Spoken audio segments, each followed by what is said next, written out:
de solution aux crises politiques du royaume, une guerre, une question diplomatique ou quelques autres problèmes de société. Ils se réunirent jusqu'en 1789. Les derniers États généraux, convoqués le 5 mai 1789 par Louis XVI pour résoudre la crise financière du moment, évoluèrent à la suite du serment du jeu de paume à l'Assemblée nationale constituante qui marqua le début de la Révolution française. De nos jours, on appelle États généraux une assemblée de représentants de toutes les parties prenantes sur un sujet donné afin de l'aborder le plus complètement possible. On parle d'États généraux du logement, de l'industrie, de la santé, de l'économie sociale et solidaire, de l'environnement ou encore de bien d'autres domaines. Ces États généraux se concluent de manière générale par une série de recommandations ou résolutions applicables pour réformer le secteur ou améliorer l'état du domaine en question. Mesdames, Messieurs, qu'en est-il alors des États généraux de la nation au Congo et en quoi peut-il constituer un enjeu majeur pour ce pays?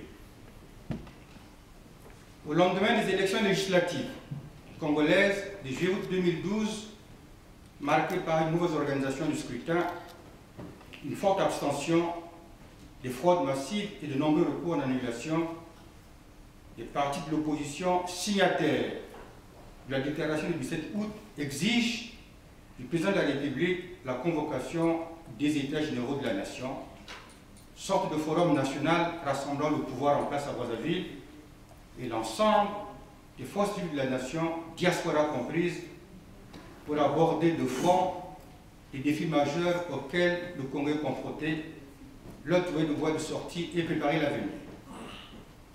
En effet, au-delà de la question électorale qui déclencha la demande de la tenue des États généraux, le Congo traverse une grave crise qui touche tous les pans de la nation et de l'État.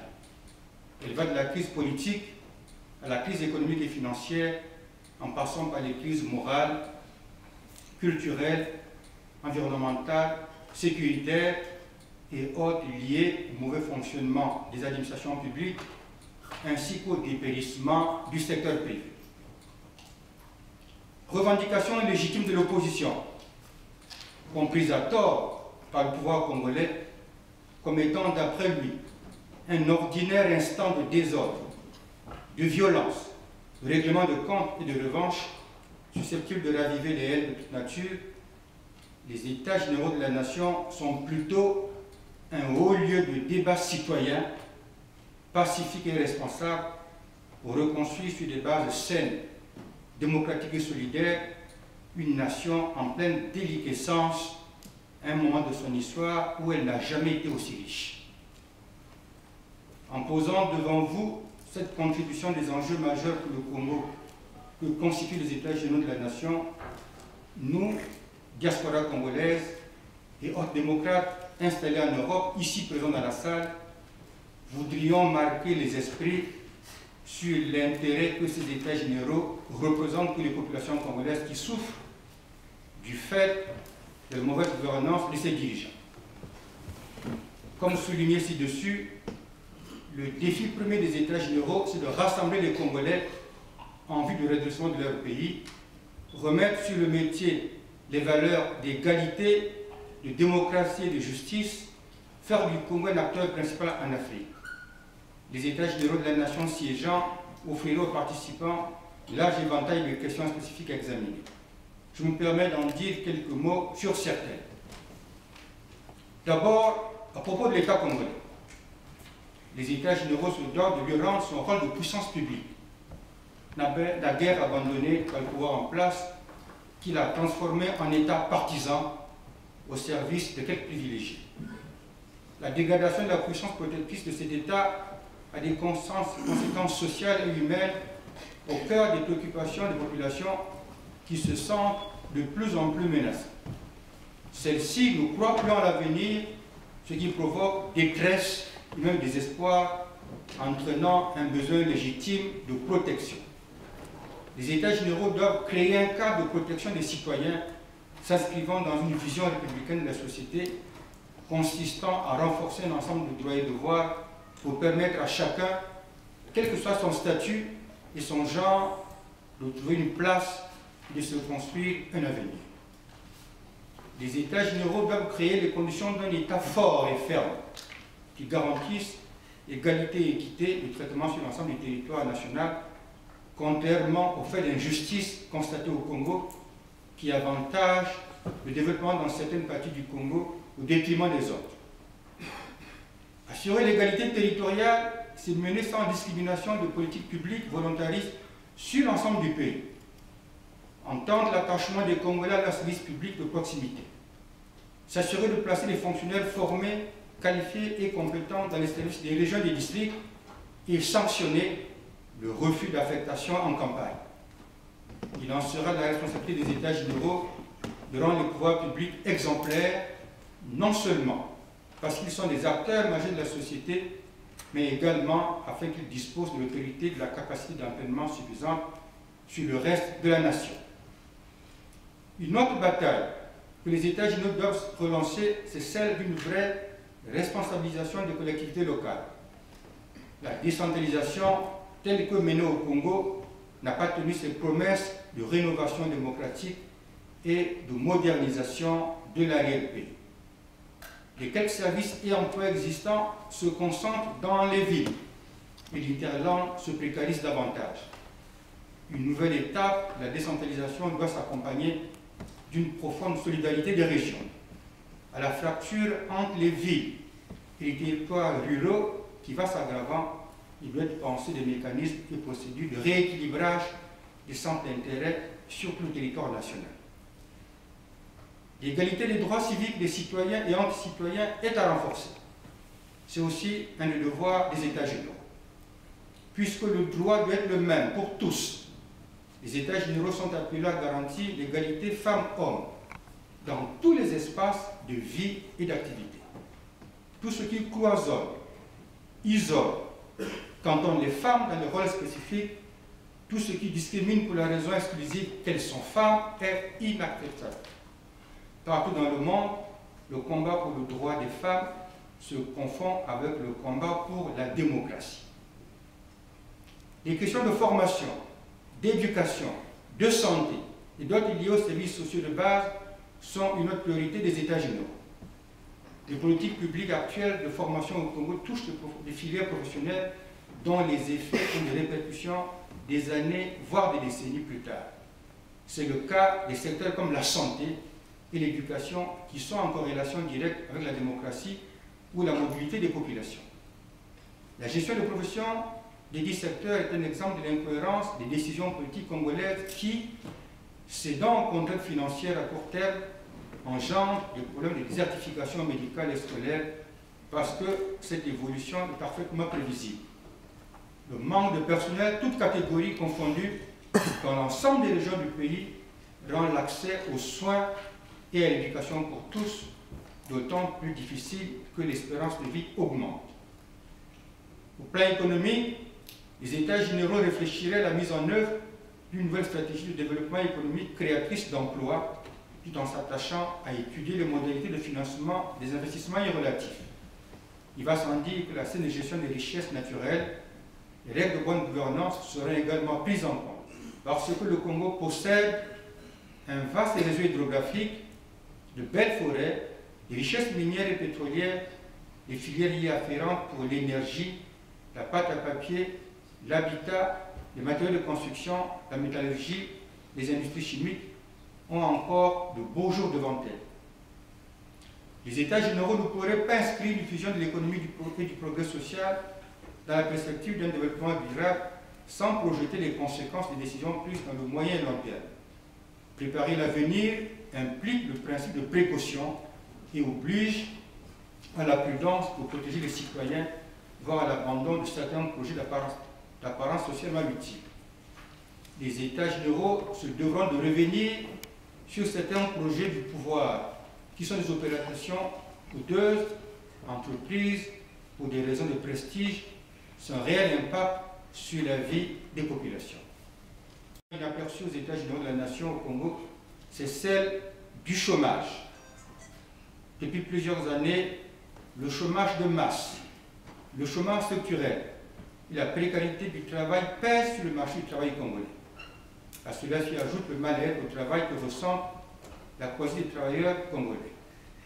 Lorsque les salariés aiment leur activité, s'y sentent bien, le service ou l'entreprise a des chances de prospérer, d'autant que le mal-être au travail et les mauvaises conditions de travail n'ont pas seulement un coût humain, mais aussi un coût économique et financier pour l'entreprise ou le service concerné. Le retour à l'emploi est une obligation des États généraux qui devront proposer des mesures concrètes pour promouvoir l'emploi en général et l'emploi des jeunes en particulier, en s'attaquant aux causes fondamentales de ce phénomène. Il serait également rendu au monde syndical sa liberté d'exercice de défense des droits des travailleurs pour en finir avec la caporalisation actuelle des syndicats par le pouvoir.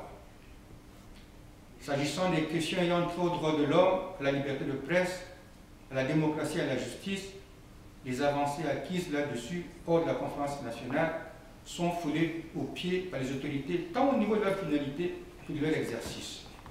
On en a la preuve à la confiscation par le pouvoir des médias publics, la censure, l'interdiction faite à l'opposition de s'exprimer librement, les détentions arbitraires, le dysfonctionnement de la justice. Les États généraux sont en devoir de faire revivre la démocratie et permettre aux Congolais, par une prise de conscience citoyenne, d'y trouver un moteur de développement, sans compter qu'ils devront réaffirmer l'indépendance de la justice. Mesdames, Messieurs, depuis que le collectif des partis d'opposition a lancé l'appel pour la convocation des États généraux de la Nation, il ressort que la majorité des Congolais, lassés des souffrances que leur infligent leurs dirigeants sociaux et soucieux de voir le pays gouverner autrement, se persuadent de ce que les États généraux agiront pour des motifs d'intérêt collectif. Les populations s'interrogent sur les raisons de l'arrogance qu'affiche le régime à Brazzaville à propos de cet appel. Pour autant, elles mesurent que la mise en œuvre des conclusions qui sortiront des États généraux sera confrontée aux difficultés au regard des enjeux soulevés. D'où l'opinion largement partagée selon laquelle les États généraux ne seront un gain pour le pays que si leurs acteurs se donnent pour ambition de se renouveler, de changer leurs pratiques politiques et humaines et de travailler à renforcer la démocratie dans le pays. Il n'y a pas de nouvelle société sans nouvelle citoyenneté. Une fois les États généraux de la Nation convoqués, les objectifs fixés, ceux-ci seront jugés par leur capacité à donner à chaque Congolais la possibilité de s'émanciper, de choisir sa vie et de ne plus subir la brutalité des conséquences de la mauvaise gouvernance passée.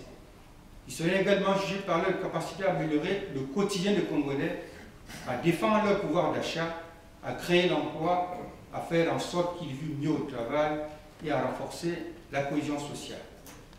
Reste que les organes d'exécution et d'évaluation des actes des États généraux devront être des instances politiques de haut niveau pour en préserver l'esprit et faire accompagner les réformes par un travail d'explication.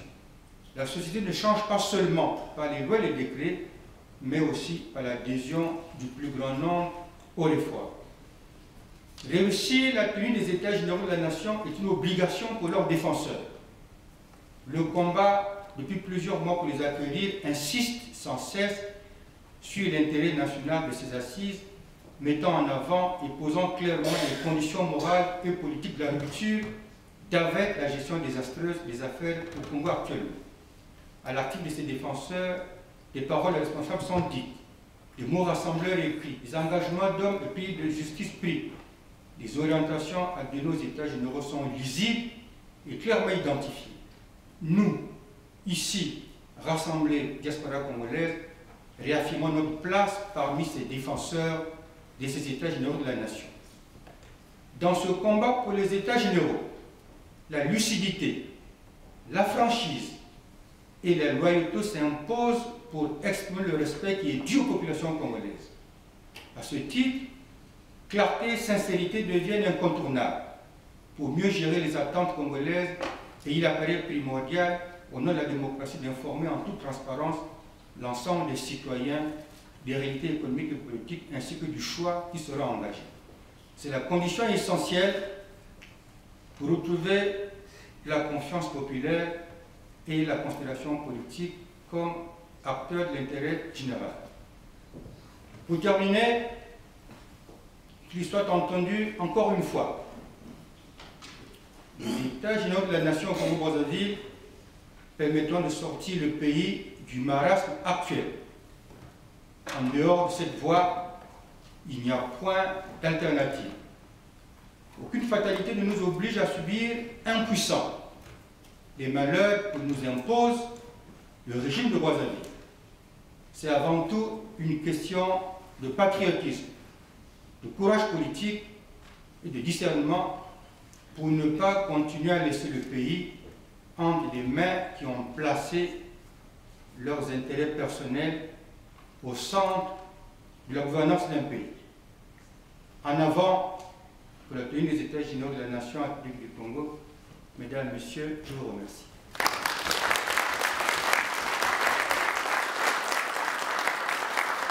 Je vous demande de porter toute l'attention à la déclaration qui va vous être adressée. Merci beaucoup. Déclaration de Paris. Mesdames, Messieurs, chers amis, chers compatriotes, unité, travail, progrès. Telle est la devise énoncée en 1960 par les pères de l'indépendance de la République du Congo et censée guider les Congolais vers le bien-être, le développement et l'édification d'une nation libre, démocratique et prospère. Plus d'un demi-siècle après, il revient malheureusement de constater que l'échec est criant. Pire, la régression du niveau de vie socio-économique est d'une ampleur sans commune mesure, plaçant le Congo parmi les nations les plus arriérées du monde au regard d'immenses potentialités qu'il regorge par tête d'habitants. L'unité, loin d'être acquise, reste à construire. Des premières escarmouches des années 50, nées des incompréhensions politiques de l'époque, on en est arrivé à une guerre civile, partie d'un coup d'État militaire en 1997-1998, dont les dizaines de milliers de morts et d'estimates, encore vivaces, éloignent la naissance d'un peuple avec une conscience nationale intégrante. Le travail, qui a perdu sa valeur, n'est plus qu'un vain mot. Banalisé par les pouvoirs publics, il n'est plus une préoccupation pour eux. Le taux de chômage, toutes couches sociales confondues, s'accroissant au fil des années. Les administrations étant devenues improductives, l'artisanat négligé. Le progrès, un horizon lointain devenu quasi inimaginable, en particulier pour nos compatriotes des contrées les plus reculées. Le pays se dégradant au fil du temps. Au regard de ce qui précède, nous, Comité d'action de la diaspora congolaise, pour la convocation des États généraux de la nation, regroupement d'associations congolaises et d'individualités régulièrement installées en France, en Europe, conscient que cet échec manifeste du Congo, dont l'essentiel des causes sont endogènes, est donc d'abord et avant tout un échec politique, recevant que la Conférence nationale souveraine de 1991, une forme d'état généraux de la nation, clôturée par la cérémonie de lavement de mains censée passer l'éponge sur les plus de 3000 morts et disparus, recensés comme victimes de la barbarie et du régime monopartite, a pourtant permis aux Congolais de se retrouver pacifiquement et s'installer dans un système démocratique.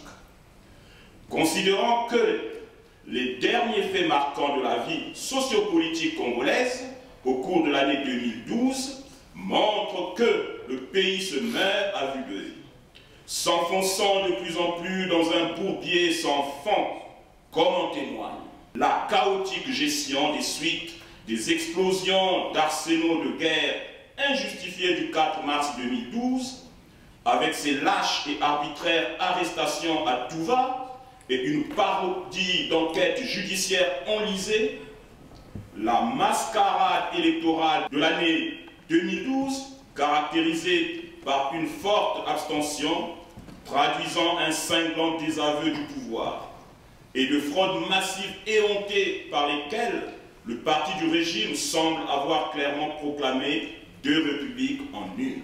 Les multiples inondations suite aux tornades, dont les effets sur les populations ont été accentués par l'absence d'assainissement de voiries et réseaux divers dans les quartiers populaires.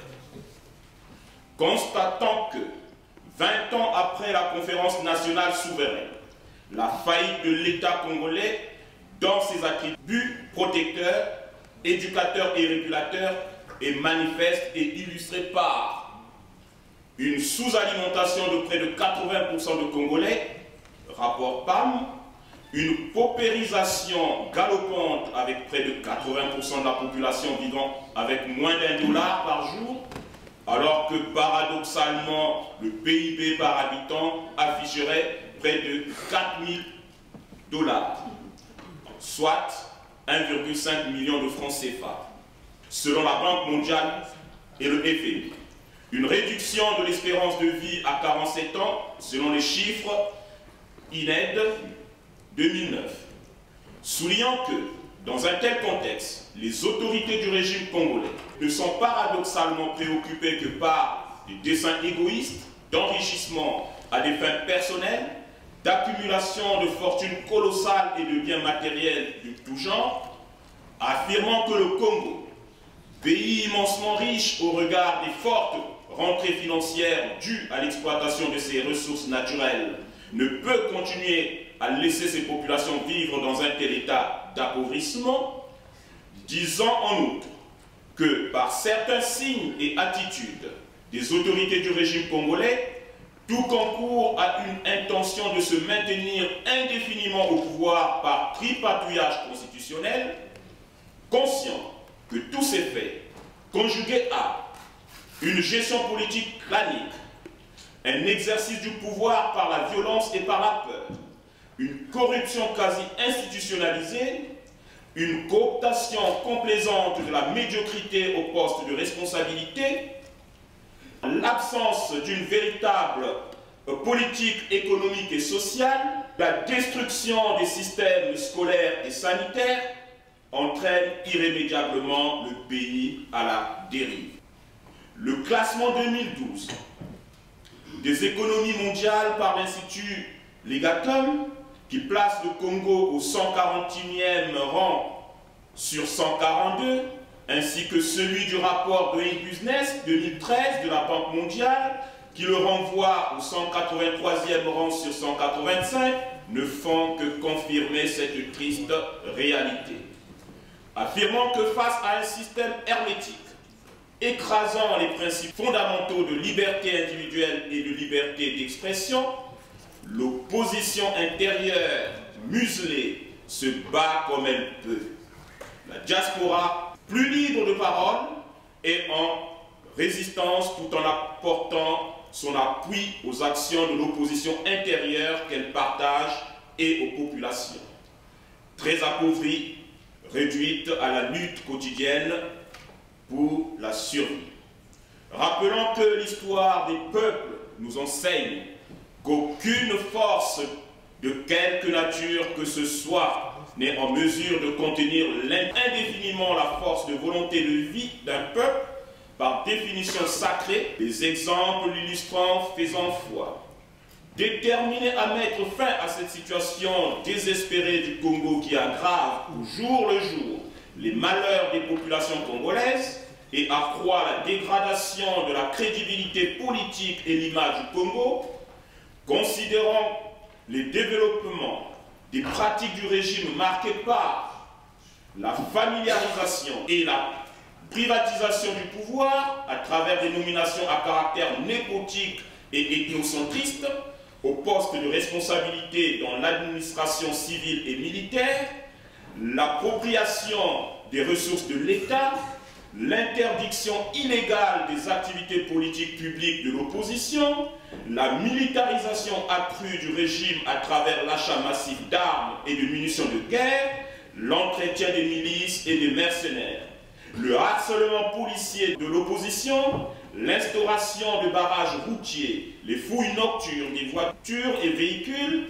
et les vérifications d'identité, les arrestations et emprisonnements arbitraires. Nous, Comité d'action de la diaspora congolaise pour la convocation des États généraux, disons solennellement notre conviction que le Congo ne peut sortir de la grave crise multidimensionnelle qui le mine que par l'unique et vraie solution, la convocation des États généraux de la nation, dialogue citoyen, constructif, rassemblant toutes les forces vives de la nation. Le disant, nous sommes persuadés que hors de cette voie, le Congo va droit dans le mur. Les États généraux incontournables sont une exigence de survie de la nation. Le réalisme politique conduit inévitablement à cette réalité qu'il ne peut faire semblant de continuer à ignorer. Au nom d'une fausse stabilité dont elle se réclame seule envers et contre tous. Plus que jamais est venu le moment de réunir les États généraux de la nation. Tant la crise multidimensionnelle que traverse le Congo l'impose à la nation entière. Ainsi, en appelant-nous au chef de l'État à privilégier le Congo et à lui éviter une catastrophe supplémentaire, d'autant plus que paix et la cohésion nationale qu'il a si souvent évoquée sont à ce prix. Résolus à nous battre par tous les moyens pour l'aboutissement de ces États généraux de la nation, nous, Comité d'action de la diaspora congolaise pour la convocation des États généraux de la nation, prenons ce jour le ferme engagement de tout mettre en œuvre pour y parvenir. Appelons enfin le peuple congolais à vaincre la peur et à balayer toutes les fausses assurances de développement et de sécurité qui lui sont faites par le régime de Brazzaville et à un soutien sans faille au combat pour la tenue des États généraux de la nation. Vive le Congo-Brazzaville, vive la nation congolaise, fête à Paris le 1er mars 2013 pour le comité d'action Raphaël Gaulle.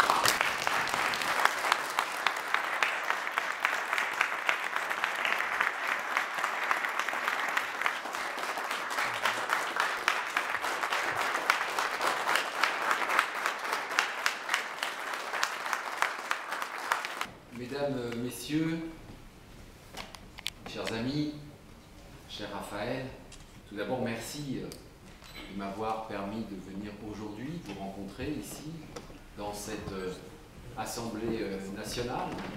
Je voudrais tout d'abord excuser Bruno Leroux, le président du groupe des élus socialistes à l'Assemblée nationale, qui ne peut être là aujourd'hui, et donc vous avez son suppléant en ma personne.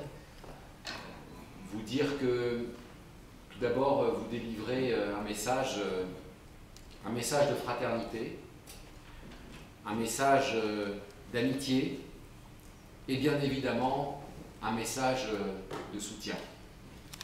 Parce que, et je commencerai par là, si c'est à la fois un honneur et une joie d'être parmi vous aujourd'hui, c'est aussi et bien évidemment parce que votre combat, c'est notre combat. C'est notre combat à nous, on va le dire, femmes et hommes de gauche, et en ce qui nous concerne, avec Raphaël, c'est le combat des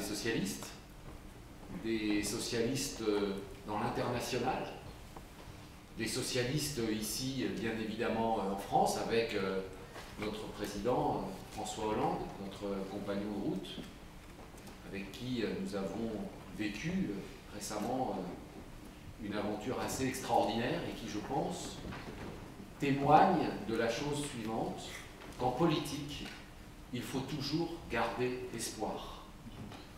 Et le parcours de François Hollande, en ce sens, est un parcours assez remarquable au sens où, il y a encore de cela quelques mois, un petit nombre d'années, bien peu de personnes ici en France ne pariaient sur ce qu'il advint par la suite, et que nous étions très peu, avec Raphaël, dès le début de cette histoire, à croire en François Hollande. Et que ce message d'espoir, c'est un message que je veux aussi partager avec vous pour la cause pour laquelle vous vous battez du matin au soir et du soir au matin, pour laquelle vous êtes ici aujourd'hui, pour laquelle je suis ici avec Bruno Leroux parmi vous. Et cette cause, cet espoir, ce combat, ce sont des valeurs. Ce sont des valeurs que nous partageons collectivement. Elles sont finalement assez simples, mais elles sont constitutives de notre identité. Parce qu'en tant que femmes et hommes de gauche, en tant que femmes et hommes socialistes, nous venons de ces valeurs, nous venons du siècle des Lumières, et nous venons de ces valeurs de démocratie, nous venons de ces valeurs de citoyenneté, nous venons de ces valeurs qui consistent à dire que la liberté de conscience, que la liberté individuelle et collective, que le suffrage universel ne sont pas de vains mots, mais que ce sont avant toute chose des droits inaliénables. Et que précisément le combat que vous menez depuis maintenant un certain temps, aujourd'hui, et que vous allez continuer à mener, nous le menons à vos côtés parce que, ensemble, nous ne nous résignons pas. Nous n'acceptons pas la dictature. Nous n'acceptons pas que des femmes et des hommes soient privés de leurs droits élémentaires d'expression. Nous n'acceptons pas que, finalement, le pouvoir soit entre les mains de quelques-uns, de clans, de familles. Nous n'acceptons pas que des femmes et des hommes voient leur vie sacrifiée, leur famille torturée. Et au bout du compte, la liberté essentielle, qui est celle de chacune et chacun, eh bien, que cette liberté soit remise au fond des geôles de prison. Ce sont ces valeurs-là que nous partageons ensemble. Et je suis venu vous le dire cet après-midi. Vous pouvez bien évidemment, hier, comme aujourd'hui, comme maintenant, et comme demain, vous pouvez compter sur nous. Le Congo, ça n'est pas à vous que je vais l'apprendre, vous le savez bien mieux que moi, traverse une crise grave, une crise profonde, qui touche d'ailleurs tous les pans de la nation et de l'État. C'est une crise politique, avant toute chose, profonde, mais c'est aussi, parce que souvent les crises politiques génèrent des crises économiques et génèrent des crises sociales et financières. C'est aussi cela qui aujourd'hui ravage le Congo. C'est aussi une crise morale. C'est une crise du pouvoir corrompu. C'est aussi une crise sécuritaire et une crise culturelle au sens où elle met sous l'éteignoir tout ce qui peut constituer la diversité d'opinions, la diversité des pratiques culturelles au sens très large du terme. Et puis c'est aussi, à un certain niveau, une crise environnementale, liée d'ailleurs, l'ensemble de ces crises, à une administration publique aujourd'hui réduite à des proportions profondément inacceptables, ainsi d'ailleurs qu'à une situation du secteur privé ô combien difficile. Et le combat que vous menez, c'est un combat courageux, c'est un combat exemplaire et c'est un combat nécessaire. Les actions que vous menez, toutes et tous ensemble, de le reconstruire sur des bases saines, sur des bases démocratiques, sur des bases qui permettent à chacune et à chacun, à chaque enfant, et vous le savez, la question de l'éducation est essentielle. Et je m'y consacre, comme le disait Raphaël, tous les jours. ici, en France, mais la question de l'éducation traverse les frontières. Et que l'on sait que l'éducation, c'est le patrimoine de ceux qui n'en ont pas. Et que dans un pays comme le Congo, tant que cette question-là également ne sera pas réglée, tant qu'un système éducatif respectueux des consciences ne permettra pas la formation des citoyennes et des citoyens de demain, dans le respect de chacune et de chacun, dans l'émancipation individuelle et collective, eh bien, tant que ce système-là ne sera pas en place au Congo, rien ne sera réglé et vous êtes les porteurs de cet espoir et de cette exigence. Je le disais, ce sont des valeurs que nous partageons et en tant que socialistes de l'international socialiste, nous sommes profondément préoccupés et nous sommes profondément concernés. Et l'actualité récente, d'ailleurs, en Afrique, l'a montré. L'intervention décidée par François Hollande, notre président de la République, au Mali, dans le cadre des règles internationales, a montré qu'il était non seulement nécessaire, non seulement indispensable, pour préserver et pour sauver la démocratie qui était menacée dans ce pays du Mali. Eh bien, la France a su être à la hauteur de ce qui était nécessaire pour faire barrage à l'intégrisme, pour faire barrage à la dictature. Et c'est un exemple pour nous qui nous encourage à continuer ce combat. Lorsque l'on est socialiste, eh bien, tant qu'il existe quelque part sur la planète des dictatures, des endroits où des femmes et des hommes, au prix de leur vie, là-bas, mais aussi ici, en France, car je sais que le combat que vous menez, c'est non seulement un combat courageux, c'est un combat aussi risqué, je le mesure. Eh bien, ce combat-là est un combat que nous portons et que nous devons porter avec vous pour vous permettre, pour nous permettre, d'inverser le sens de l'histoire politique de ce pays. Et je voudrais, pour ne pas être trop long, mais pour en terminer là, en tant que socialistes, nous sommes porteurs d'un optimisme et d'une croyance en l'avenir. Parce que rien n'est plus fort que la démocratie. Rien n'est plus fort que cette citoyenneté sans laquelle nous ne pouvons mettre en œuvre notre parcours et notre trajectoire. Alors voilà le message que je suis venu vous délivrer cet après-midi. C'est un message de soutien, c'est un message de fraternité, c'est un message d'amitié.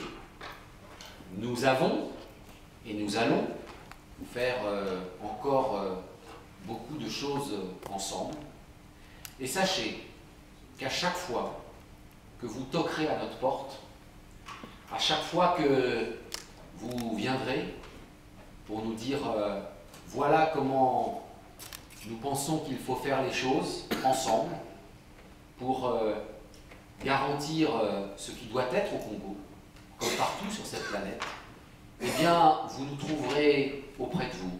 Et je voudrais terminer par une citation d'un très grand président de la République française, qui s'appelait aussi François, et qui, sur ce beau continent de l'Afrique, avait souvent de bien belles histoires à nous raconter, et puis à mener aussi un certain nombre de combats pour la démocratie à laquelle nous sommes toutes et tous tant attachés.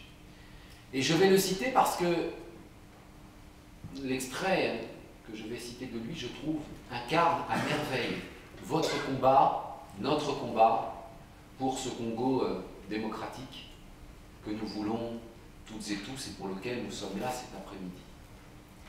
François Mitterrand a dit « Rien n'est jamais acquis. Tout exige une grande vigilance, la force d'un combat et la grandeur d'un idéal. » Voilà ce qui, je pense, quelque part, est le talisman que nous portons ensemble pour ce Congo que nous aimons tant, toutes et tous, mais que nous voulons différent, changer, profondément changer, transformer, dans le sens et sur la base du projet politique que vous portez pour les femmes et les hommes de ce pays, mais bien au-delà, pour les femmes et les hommes de la terre entière.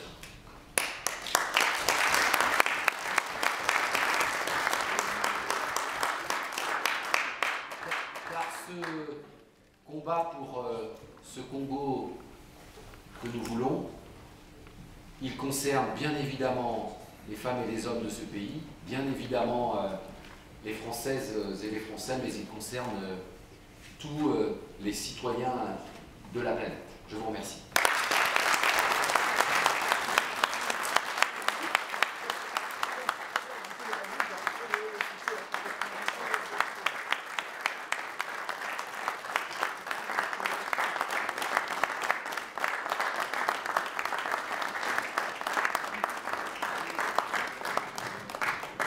Correspondit